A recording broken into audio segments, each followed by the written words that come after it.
এমন sugar daddy হলে টাকা আছে পয়সা আছে ঘুরবো ফিরবো মন খারাপ হবে এক এক দেশে ট্যুর দিব। ও আসলে বলো তো বুঝে না যে টাকাই সবকিছু। ও শুধু শুধু ভালোবাসার পিছনে ছুটে শুধু কাঁদতে হয় কষ্ট পেতে। শোনেন এখন ব্যাপারটা হলো কি একটা প্রস্টিটিউট নিয়েও কিন্তু মানুষ সংসার করে, ওটা তার ব্যাপার। এখন আমি একটা প্রস্টিটিউট কিংবা আমি একজন আমি সংসার আমার ঘরে করব, বাহিরে কেন দেখাবো?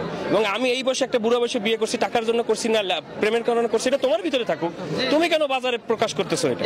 উনি নাকি রোমান্টিক খুব, আর উনি রোমান্টিক খুব, রোমান্টিক দেখে তৃষা আপু নাকি ওনার ভালোবাসায় পড়েছে, ওনার জন্য সাত থেকেও লাভ দিয়েছে। তোমার ভিতরে থাকুক, তুমি কেন বাজারে প্রকাশ করতেছো এটা? তো এটা তো আসলে ওদেরকে গুলি করে মেরে ফেলা উচিত। পালানের টাইমে ছাদ থেকে লাভ দিয়ে, হ্যাঁ স্যারের জন্য ছাদ থেকেও লাভছে, আপুর ফ্যামিলি মানেনি এই কারণে।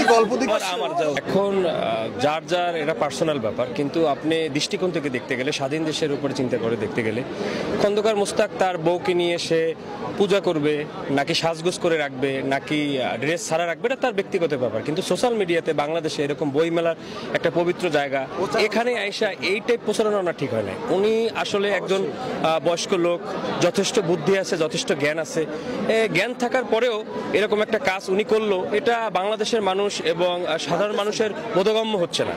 আর সেকেন্ড কথা হলো, আজকের আমার বউকে আমি কিভাবে আদর করব, আমি কিভাবে একটা মেয়ে বিয়ে করব, কাকে পটাই বিয়ে করব, এটা সোশ্যাল মিডিয়ায় বলার কিছু নাই, এখানে বলার কিছু নাই। কেন সে করতেছে এগুলো আজকের আমাদের মতো মানুষ তাকে প্রলোভন দিচ্ছে বা তাকে হেল্প করতেছে, বই কিনতেছে বা তাকে দেখে বাবা দিচ্ছে, এ কারণে হয়তো বা আজকে সে এতটা জায়গায় আসছে। অবশ্যই আমারও এখন ইচ্ছে করছে এভাবে একজনকে বিয়ে করতে। না কিছু না, আমি চাই না তো বুড়া বেটাকে বিয়ে করতে, আমি চাই। তো এটা তো আসলে ওদেরকে গুলি করে মেরে ফেলা উচিত।